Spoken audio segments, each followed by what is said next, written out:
The tornado in Linton has changed lives forever. One local family, the storm destroyed not only their house, and somehow they were able to hang on.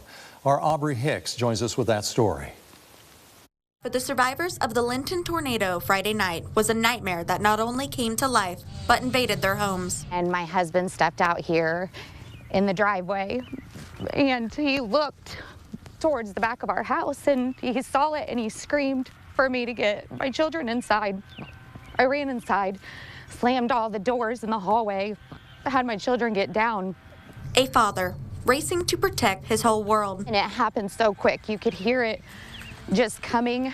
My husband barely made it in the house in time, jumped on top of us, and where we were positioned in the hallway, my husband was actually like up in the air.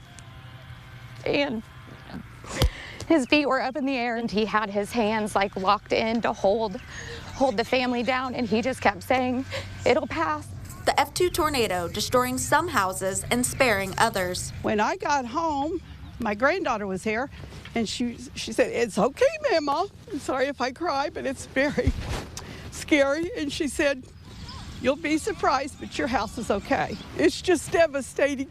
These kids here just moved in, and they just got everything settled. They had a big barn that flew away, a little shed, and their house was so cute, and they're just devastated. Those that were spared see a miracle in their midst. The brick house, he was on top of his family, holding him down so that tornado would not take him.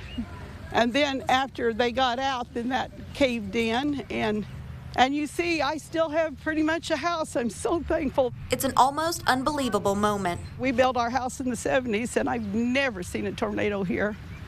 And it's just hard to take it and just see that it's really here. I just feel like I'm in a dream, a bad dream. But for the Hogues, the storm may have taken their home, but it left them with what was most important. I don't know if my children would be here if it wasn't for my husband. He truly saved us. We even got my dog ran outside and he made it. We don't know where the dog was, what the dog was doing, but he made it too. Just riding out the storm. But yes, everybody did make it. In the aftermath, neighbors are reaching out to neighbors, hoping to help and heal what's broken. It's amazing how awesome, the community has been. In Linton, I'm Aubrey Hicks for your local news leader. Really amazing what happened there.